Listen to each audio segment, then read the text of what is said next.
Hello दोस्तों, नमस्कार। SM किसी चैनल में मैं आप सभी लोगों का दिल से बहुत बहुत स्वागत करता हूं। अगर आपने पहली बार विजिट किया ज़रूर चैनल को सब्सक्राइब कर लेना, साथ में बेल आइकन को हिट करके ऑल ज़रूर सेलेक्ट कर लेना। उसी के साथ साथ एक और दूसरा चैनल है जहां पे आपको स्टॉक मार्केट बिल्कुल फ्री ऑफ कॉस्ट सिखाया जाता है, जिस चैनल का नाम ही फ्री स्टॉक मार्केट क्लासेस करके है।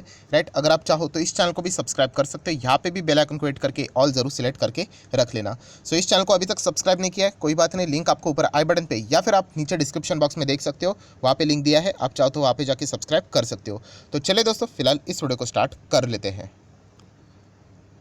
सर दोस्तों, अभी हम लोग आ चुके हैं बिल्कुल हमारे नॉर्मल स्क्रीन के ऊपर। एंड आज के दिन अगर देखा गया तो यहाँ पे बहुत सारे ऐसे इंडिविजुअल स्टॉक्स हैं जिनमें हम लोग को भयंकर गिरावट देखने को यहाँ पे मिली है। एंड उसमें से ही एक कंपनी की बात हम लोग यहाँ पे करने वाले हैं, एंड वो है दोस्तों वेदांता लिमिटेड। यस, वेदांता कोई ऐसी वैसी कंपनी नहीं, बहुत बड़ी कंपनी है, दिग्गज कंपनी है, large cap blue chip company है। एक ज़माने में ये निफ्टी 50 में भी हुआ करता था। एंड निफ्टी 50 से इसको कोई मतलब बाहर नहीं निकाला गया, खुद ही कंपनी डी लिस्ट होना चाहती थी, आप सभी लोगों को पता है। सो डी लिस्ट होना चाहते तो ऑब्वियसली निफ्टी 50 का रीबैलेंसिंग तो करना पड़ेगा, तो इसीलिए ये बाहर गए। बट बाद में उनका डी लिस्टिंग फेल हो गया, बहुत ही कौड़ी के दाम पे 70 रुपये के आसपास, 70-72 रुपये के आसपास डी लिस्टिंग करवाना चाहते थे। बट LIC था एंड LIC ने बोल दिया नहीं, 300-320 तक का दाम यहाँ पे होना चाहिए। एंड इसीलिए वो डी लिस्टिंग हम लोग को बाद में फेल होते हुए देखने को यहाँ पे मिला। एनीवेज, वो बात की बात है। अभी हम लोग यहाँ पे बात करेंगे आज के दिन। तो वेदांता यहाँ पे नेट गिरावट 12% है, वरना एक्चुअल में देखा गया तो ये 15% से भी ज़्यादा हम लोग को क्रैश होते हुए देखने को यहाँ पे मिला था। सो क्या है इसके पीछे का रीज़न, सबसे बड़ा खतरा क्या है वेदांता लिमिटेड की अगर मैं बात करूँ तो वो भी मैं आप लोगों को ज़रूर बताना चाहूँगा। अगर आप मैक्सिमम चार्ट पैटर्न भी देखोगे यहाँ पे तो कंपनी आप देख सकते हो बहुत ही ज़्यादा वॉलेटाइल है। इन्वेस्टमेंट के हिसाब से इतना कुछ खास स्ट्रेंथ नज़र नहीं आता है, आप लोग यहाँ पे देख सकते हो। बहुत ही ज़्यादा हम लोग को, मतलब मैं लॉन्ग टर्म इन्वेस्टमेंट की बात कर रहा हूँ। ऑब्वियसली शॉर्ट टर्म वाले अगर एग्जैक्टली अगर प्रेडिक्ट कर पाएंगे तो वो पैसा ज़रूर यहाँ पे कमा सकते होंगे। सो दोस्तों, वेदांता की अगर हम लोग यहाँ पे बात करें तो आज के दिन आप लोगों ने यहाँ पे ज़बरदस्त गिरावट देखी, उसके पीछे का रीज़न आप लोग यहाँ पे पढ़ सकते हो। सबसे पहले एक बड़ी न्यूज़ आ रही है एंड वही मैं अभी आप लोगों को यहाँ पे बताना चाहूँगा। सो दोस्तों, वेदांता का एक तमिलनाडु में एक प्लांट है, बहुत ही ज़्यादा चर्चाएं हम लोगों को उससे रिलेटेड देखने को मिली है। एंड वेदांता ने इससे रिलेटेड दोस्तों एडवर्टीजमेंट दे दी है कि अगर आप लोगों को वो तमिलनाडु वाला जो प्लांट है, कॉपर का प्लांट है, राइट, वो अगर आपको चाहिए तो आप खरीद सकते हो। मतलब उन्होंने वो प्लांट सेल के लिए उन्होंने यहाँ पे निकाल दिया है। सो इस तरीके की खबर हम लोग को आज यहाँ पे देखने को यहाँ पे मिली है। थोड़ा सा हम लोग जान लेते हैं इस और प्लांट के बारे में, क्या ये प्लांट वाकई में वेदांता के लिए इंपॉर्टेंट है। तो उसके लिए थोड़ा सा आगे का आर्टिकल हम लोग रीड कर लेते हैं। तो आप देख सकते हैं अनिल अग्रवाल जी, उनकी ये कंपनी हम लोग को देखने को मिल जाती है। सो उन्होंने यहाँ पे आप देख सकते हो इन्विटेशन दिया है, मतलब EOI मंगाए, एक्सप्रेशन ऑफ इंटरेस्ट। अगर किसी को इंटरेस्ट है तो ज़रूर यहाँ पे वो अपना नाम यहाँ पे दे सकता है, अगर वेदांता का वो प्लांट अगर किसी को ख़रीदना है तो। अगर हम लोग उस प्लांट की अगर हम लोग यहाँ पे बात करें तो दोस्तों आप सभी लोगों को पता है कि वो प्लांट बहुत ही ज़्यादा विवादों में हम लोग को देखने को यहाँ पे मिला था। एंड इनफैक्ट अगर देखा गया ये प्लांट हम लोग को पिछले लगभग 4 साल से, 4 साल मतलब अभी 22 चल रहा है, 2018 से ये प्लांट हम लोगों को इसके ऊपर ताला ही लगते हुए देखने को यहाँ पे मिला था। बहुत कुछ इसमें नेगेटिविटी हम लोग को देखने को मिली थी, एनवायरनमेंट कंसर्न से रिलेटेड बहुत सारा प्रोटेस्ट भी यहाँ पे हुआ था। एंड तब से लेकर अभी तक 4 साल हो गए, ये प्लांट हम लोग को बंद ही देखने को मिला था। एंड यही प्लांट बेचने के लिए अभी अनिल अग्रवाल जी यहाँ पे सामने आए हैं। सो यहाँ पे ऐसे मतलब देखा गया तो कोर्ट में भी ये मैटर हम लोग को देखने को मिलता है। तो ऐसे प्लांट को खरीदने के लिए कोई सामने आएगा नहीं आएगा, ये भी देखना बहुत ही ज़्यादा इंटरेस्टिंग पार्ट होने वाला है। देन दोस्तों, अगर हम लोग यहाँ पे बात करें, कुछ और भी डिटेल्स यहाँ पे दी है कि यहाँ पे एक्सिस कैपिटल के साथ ये यहाँ पे सारी चीज़ें कंडक्ट यहाँ पे कर रहे हैं। एंड 4 जुलाई तक EOI यहाँ पे सबमिट करने का टाइम यहाँ पे दिया है। ठीक है, सो देखना पड़ेगा 4 जुलाई तक कौन यहाँ पे इस प्लांट को खरीदने में इंटरेस्ट दिखाएगा, क्योंकि एडवर्टीजमेंट के हिसाब से अगर हम लोग बात करें तो बताया जा रहा है कि जो प्लांट की capacity 4 lakh ton per year की है। बट फिलहाल जैसे मैंने आप लोगों को बताया कि वो प्लांट विवादों में देखने को मिल रहा है, बहुत सारे केसेस भी उसके ऊपर, एंड 4 साल से क्या है वो बंद भी है।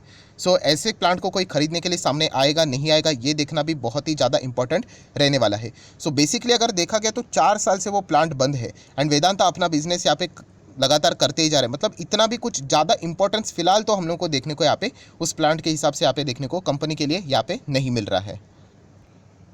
उसी के साथ साथ अगर हम लोग थोड़ा सा प्लांट के बारे में और जान लेते तो आप देख सकते हैं the plant account for 40% of India's copper output and employs close to 30,000 people directly और इनडायरेक्टली।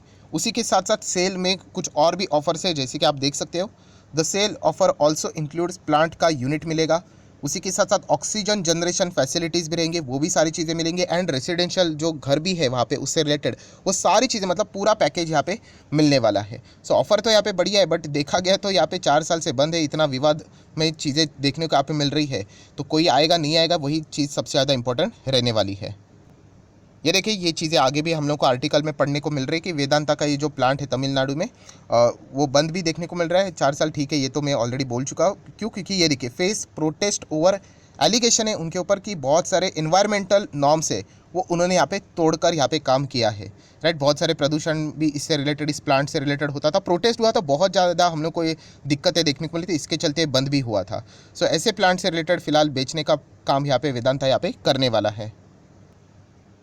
सो दोस्तों, हम लोग कह सकते हैं कि इस खबर के बाद हम लोग को ज़रूर यहाँ पे वेदांता में अच्छी खासी गिरावट देखने को मिली। एंड सिर्फ ऐसा नहीं है कि यही खबरें करके और भी बहुत सारी चीज़ें, वैसे तो देखा गया आज के दिन पूरा मेटल सेक्टर में ही अच्छी खासी पिटाई देखने को यहाँ पे मिली थी। वेदांता का सबसे बड़ा प्रॉब्लम दोस्तों ये है कि ये नए बिजनेस में भी हम लोग को एंटर करते हुए देखने को मिलता है। आप लोगों को पता है यहाँ पे सेमीकंडक्टर का भी बिजनेस, अगर मैं आप लोगों को यहाँ पे दिखा दूँ, अगर वो डेटा अवेलेबल है तो ये आप देख सकते हैं। यहाँ पे 2022 की ही न्यूज़ हम लोग को देखने को मिली थी कि Vedanta to invest 20 billion in semiconductor business in India. So इतना हेवी इन्वेस्टमेंट के साथ वो यहाँ पे इस बिज़नेस में यहाँ पे उतरना चाहते हैं। बहुत ज़्यादा कैपिटल लगता है इस बिज़नेस में यहाँ पे एंटर करने के लिए। एंड वेदांता की अगर हम लोग बात करें तो इनका जो खुद का भी बिज़नेस है वो ही ऑलरेडी, अगर हम लोग यहाँ पे बात करें तो बहुत ही ज़्यादा कर्जे के साथ यहाँ पे ये बिज़नेस आगे बढ़ रहा है। प्लस मैं आप लोगों को यहाँ पे बताना चाहूँगा, बीच में हम लोगों ने खबर भी देखी थी, आप यहाँ पे देख सकते हो कि प्रमोटर ने पहले डीलिस्टिंग करने की कोशिश की, वो तो हुआ नहीं। देन 50% की होल्डिंग थी, प्रमोटर ने 50% से आप देख सकते हो 55% कर दिया। 55% के बाद आप देख सकते हो उन्होंने 65%, मतलब 10% तक होल्डिंग उन्होंने बढ़ा दी। एंड 65 से आप देख सकते हो 69% किया।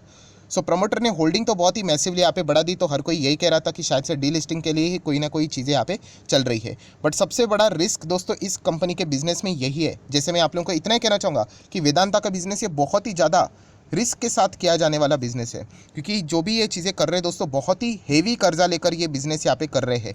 एंड कर्जा दोस्तों आपको ऐसे ही नहीं मिलेगा, कर्जे के लिए आप लोगों को कुछ ना कुछ चीज़ें देनी पड़ेगी। तो अगर आप यहाँ पे देखोगे कि प्रमोटर के कितने शेयर्स है, लगभग 70% शेयर्स है। एंड NSE के ऑफिशियल वेबसाइट के ऊपर जाके अगर मैं शेयर होल्डिंग पैटर्न दिखा दूँ, आप देख सकते हो 70% शेयर्स प्रमोटर के हैं। एंड उसमें से आप देख सकते हो जितने भी शेयर्स है 69.69, मतलब 70, सभी के सभी शेयर्स दोस्तों 99.9% गिरवी रखे हुए हैं।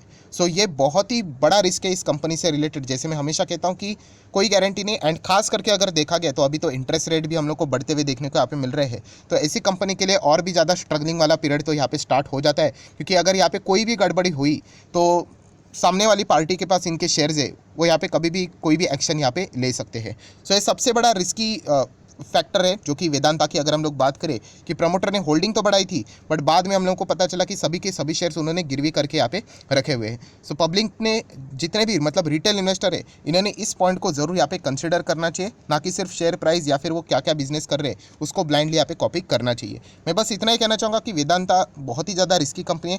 प्लस अगर देखा गया तो मेटल सेक्टर से बिलोंग करता है। एंड मेटल सेक्टर, स्टील की अगर हम लोग बात करें तो इतना कुछ खास सेक्टर मुझे पर्सनली तो इतना खास नहीं लगता है। एंड अगर उससे रिलेटेड भी अगर आपको चाहिए कोई स्टॉक, अगर मेटल से रिलेटेड, स्टील से रिलेटेड, तो आप जस्ट कमेंट सेक्शन में येस करके बोल सकते हो। मैं आप लोगों को एक दो स्टॉक बता दूंगा जो कि थोड़े से डिसेंट स्टॉक है। वैसे तो एक दो बार मैंने वीडियो भी बनाया है, बट अगर आप चाहते हो तो ज़रूर येस करके बोल देना, मैं उसके ऊपर वीडियो बना दूंगा। बट बाकी अगर देखा गया तो एवरेज मेटल सेक्टर के जितना भी परफॉर्मेंस है, इतना कुछ खास नहीं है। खास नहीं मतलब मैं इन्वेस्टमेंट के हिसाब से बात कर रहा हूँ। इन्वेस्टमेंट के लिए कंसिस्टेंसी चाहिए, वो फिलहाल कंसिस्टेंसी नज़र नहीं आती। अगर आप इस कंपनी के नंबर्स को भी देखोगे तो वो भी मैं आप लोगों को दिखाना चाहूँगा, इतने कुछ पावरफुल नंबर नहीं रहते हैं। बैलेंस शीट भी देखा गया तो जैसे मैंने कहा कि कर्जे से भरी हुई रहती है, तो ये देखिए कंपनी के अभी के भी नंबर्स अगर आप देखोगे या फिर PNL भी अगर आप चेक करोगे तो यहाँ पे तो इतना कुछ खास कंसिस्टेंसी नहीं रहता है। जो मैं बार बार बोल रहा हूँ, 5,000 है, 3.5 है, फिर 469, फिर आप देख सकते हैं सीधा 19,000। सो बहुत ही ज़्यादा इनकंसिस्टेंट परफॉर्मेंस रहता है, बीच में ही प्रॉफिट, बीच में ही लॉस, इस तरीके का बिजनेस देखने को यहाँ पे मिलता है। सो भरोसा करना बहुत मुश्किल होता है। एंड इसीलिए अगर आप देखोगे तो कंपनी का चार्ट पैटर्न भी देखिए, जिस तरीके के नंबर्स यहाँ पे आते हैं उस हिसाब से अच्छे तो ऊपर, नहीं तो गिरावट, ऊपर तो नहीं तो गिरावट। सो इस तरीके की चीज़ें देखने को मिलती है। मैं बस इतना ही कहना चाहूँगा कि इस कंपनी से रिलेटेड अभी तक का जो भी, देखिए फ्रॉड बीड गड़बड़ कोई नहीं है, बट अभी तक का जो भी रिकॉर्ड यहाँ पे रहा है वो इतना कुछ खास और दमदार नहीं रहा। रहा है। वैसे तो चार्ट पैटर्न में ही दम नहीं है, प्लस मैनेजमेंट भी यहाँ पे डीलिस्ट करवाना चाह रहा था, वो तो एलआईसी की वजह से रुक गया, वरना तो कौड़ी के दाम में यहाँ पे लिटरली रिटेल इन्वेस्टर से शेयर्स तो यहाँ पे लिए जाने वाले थे। सो इसीलिए हम लोग यहाँ पे कह सकते हैं बहुत ही ज़्यादा रिस्की ये बिज़नेस यहाँ पे कर रहे हैं। एंड प्लस जैसे मैंने कहा कि सेमीकंडक्टर के भी बिज़नेस में ये एंटर यहाँ पे हो चुके हैं। सो बहुत ही कर्जा लेकर बिज़नेस को ये आगे यहाँ पे बढ़ा रहे हैं, जो कि एक बहुत ही ज़्यादा रिस्की चीज़ हम लोग को देखने को यहाँ पे मिल रही है। सो इसी के वजह से हम लोग को यहाँ पे बहुत ज़्यादा प्रेशर भी इस कंपनी के ऊपर बार बार देखने को यहाँ पे मिल जाता है। सो आशा करता हूँ ये वीडियो आप लोगों को पसंद आया होगा। तो अगर आप चाहो तो इस वीडियो को लाइक एंड शेयर भी यहाँ पे कर सकते हैं। एंड इस कंपनी में जाने से पहले ज़रूर 100 से 200 बार यहाँ पे आप लोगों ने विचार ज़रूर करना चाहिए। So that's it, thank you very much दोस्तों। We will be meeting our next video. तब तक के लिए बाय बाय।